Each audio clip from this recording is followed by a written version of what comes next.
According to the Philadelphia Inquirer, Marcus Mariota has been linked to the Eagles throughout the last 2 months because obviously his connection with Chip Kelly.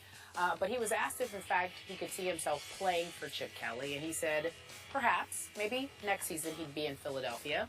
However, our Josina Anderson is reporting she talked with some head coaches at West Virginia Pro Day, and they still believe that Chip Kelly is in the kitchen cooking up something, so to speak. Perhaps Marcus Mariota is still a possibility. Staying here and hanging out with us is our NFL analyst, Darren Woodson. What do you think will happen in Philadelphia in terms of a quarterback? Is there something going on there? Do you see Marcus Mariota? I'm not a conspiracy theorist. I think they stick with where they are right now. And I think, when you look at what Philly did last year, with Mark Sanchez, they were averaging 30 points a game. 30 points a game with Sanchez on the offensive side of the ball. I think the big concern with Philly has been, Chip Kelly's biggest concern has been defensively. He figures, I can score 30 points with a quarterback like Mark Sanchez, but I have to get better defensively, and I think that's where his mindset is. And if you're an NFC East team, my concern would be, okay, they went out and got Kiko Alonso. They went out and got Byron Maxwell. They're going to try to quietly go get some pass rushers here and there.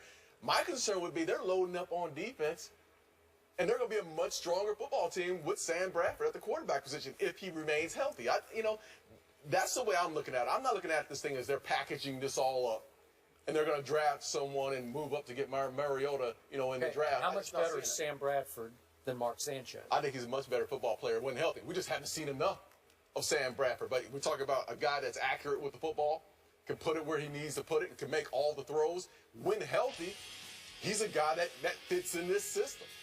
Absolutely. But we haven't seen him in the last couple of years. And it's not like you can, he's had a couple of ACL tears. He's missed so many games and so much time that we're not sure if this is going to be the same Sam Bradford that we saw a couple of years ago. Well, Chip Kelly supposedly likes quarterbacks that have some mobility to them, even though that wasn't Nick Foles, but it's clearly not Sam Bradford. Yeah. We all know that.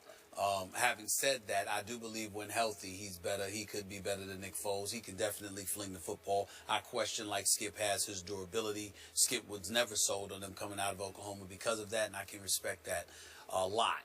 To me, though, yes, defense has been a problem. And I can applaud them going after Maxwell and Thurman and those boys and buffering up their secondary because Lord knows the way Bradley Fletcher played that day against the Dallas Cowboys. He should be lucky. He should be thankful he's still in the league. I mean, good Lord have mercy. He may not be. He may not be. I can't get over that performance. That was just bad.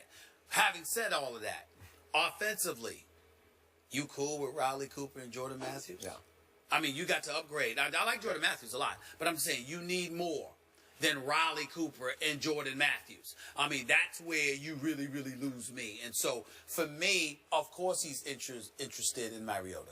He's interested in Mariota because Mariota has wheels on him, and he's somebody that has ingratiated himself with the Chip Kelly philosophy.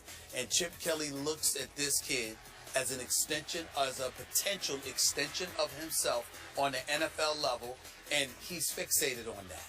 And because of it, that is why it happened. By the way, just as an aside, I requested an interview with Chip Kelly, considering the things that I said last week about him, which I fully and completely and still stand by. Haven't heard back from the Eagles. Just want you to know that. Just want you to know that. Wonder why you haven't heard that. What do you mean? I don't know. You don't think Chip should be willing to do so? It's no problem. I stand by what I said.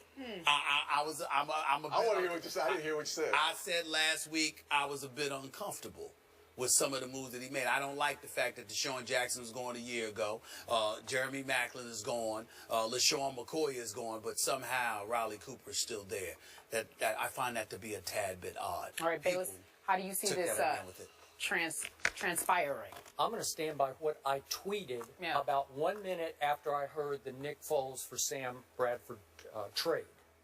I tweeted a question mark. I'm paraphrasing my own tweet here, but is Chip Kelly going to trade Sam Bradford? Because I could not wrap my head around Sam Bradford running the Eagles offense for Chip Kelly.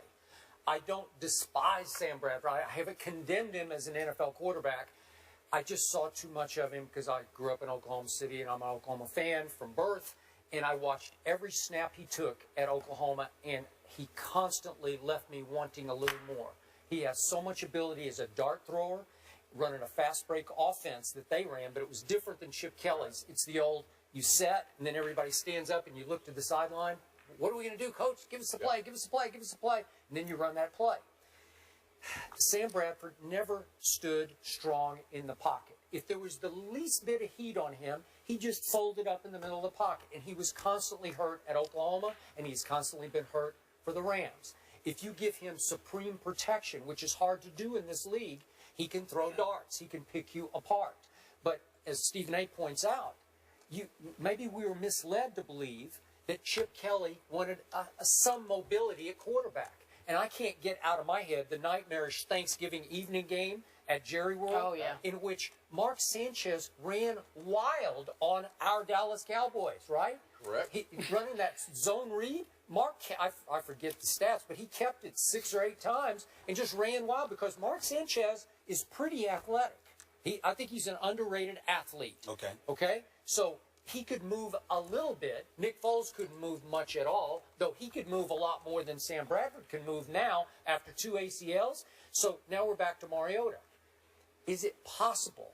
Now again, if I'm the Titans, I don't want Sam Bradford. I'm not going to go forward with Sam Bradford. But I am definitely not sold on Marcus Mariota unless it's in Chip Kelly's kind of offense. But would Chip Kelly go ahead and trade Bradford, the number 2 pick, take Mariota? Then we had Ryan Clark on the other day, and he completely agreed with the premise that you'd probably have to start him. I mean, you'd just throw him into the fire. So is Chip Kelly safe enough in Philly?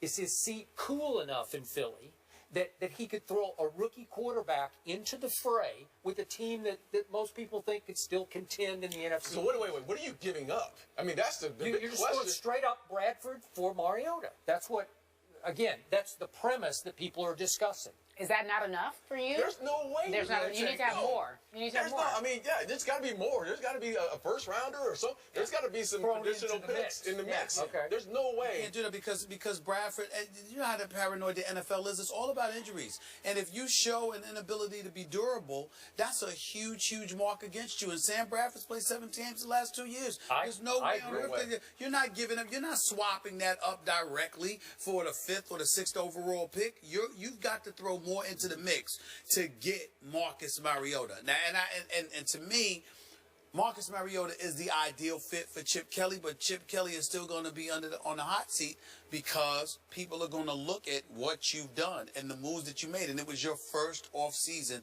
in complete control in terms of player personnel. So you picking the personnel, people are looking at the quality of players that you selected and the quality of players you let go. Okay, remember, Jake Locker retired. Yes. It leaves Zach Mettenberger as your starting quarterback. He started 6 games and lost all 6 last year with a QBR of 30 on a scale of 0 to 100. Not very good. Is that your long-term answer? Probably not. Would Sam Bradford be a long-term answer? I wouldn't do that. That's the risk you take. Yeah. That's the risk and reward for Sam Bradford is out this. I mean, there's so much risk because you know what you have in Bradford. You heard it. You see a guy that's been banged up and hurt the last few. Now he was the first overall pick in the draft. Exactly, but you just don't. But you've absolutely seen what you have. Yeah. And you see his track record. You don't know about Mariota yet because he hasn't made that jump to the NFL just yet. Are you sold on Mariota as a pro quarterback? I don't know if I'm picking him at number 2. Because I'm feeling like I'm picking a system quarterback. Yeah, I agree. Let me go a couple of places here, Skip.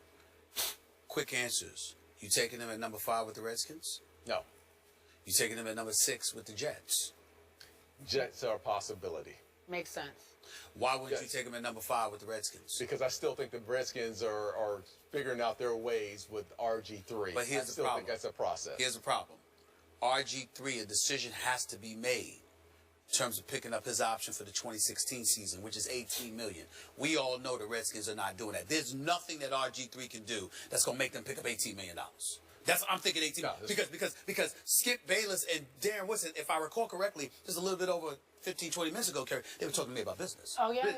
What about the disabilities? This is about business. It's dollars and cents, and we have to manage it from a business perspective. So the way I'm looking at it, that would be $18 million, okay? And because the money is what matters, not production. Sure. Or like it's the money. It's the money. Skip is talking about money. Darren Woodson definitely talking about money. Since y'all are such astute businessmen, I think it's safe to say that they're not going to pick up an $18 million option on RG3. So I ask you again, considering that reality, if you're the Redskins, do you take Mariota at 5? No. I think I think the Redskins are a team, again, they're not making the big splashes. They may have changed their philosophy also, because in the years past, they went out in free agency and made these big splashes. Yeah. I think they backed off a little bit as far as... But they don't have to trade up. They can just take it because they have the 5th overall pick. But let's think about the controversy that you're going to have in that locker room automatically. No, Ryan Clark said, if you draft Mariota, you got to get rid of RG3. You have to. But I'm saying, remember, you're not keeping RG3 past this year anyway. No, but you're going to have those two because of the $18 million. But you're drafting him, but you're still going to have him on the roster. But I guess what I'm saying is, if you take, again, you can choose to take Mariota. This is the selection I'm giving you. You can choose to take Mariota, number 5, and get rid of RG3. Or you could choose to pass on Marcus Mariota and then have RG3 for 1 more year and then lose him because the likelihood is you're not going to pay him $18 million and he'll be free to go elsewhere. Listen, what are you going to do? I don't believe that RG3 is the quarterback of their future.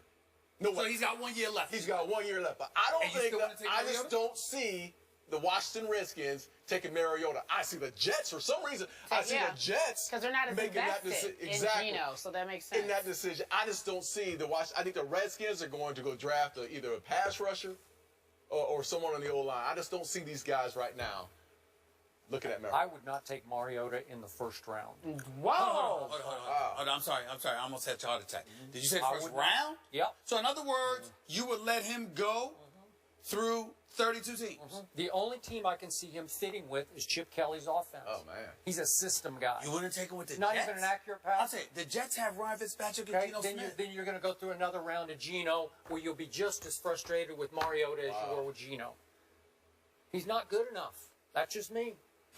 You wouldn't take him in the first round? No, I'm taking 32. He's going in the first round scale. We're going top 10. Darren Woodson.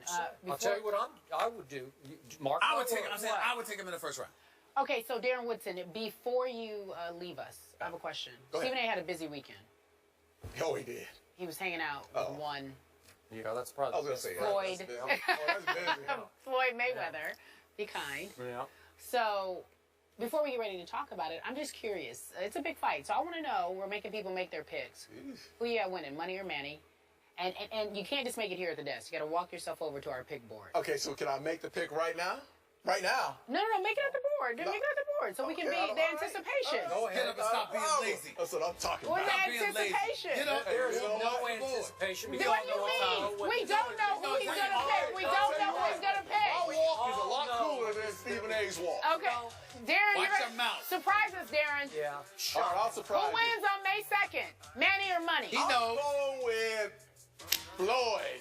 Shocking. I just fell out of my chair. Until someone beats the man, I'm going with Floyd. All right, you heard it. Darren Woodson says that it's going to be Money. We talk about it after the break. We knew why you were here.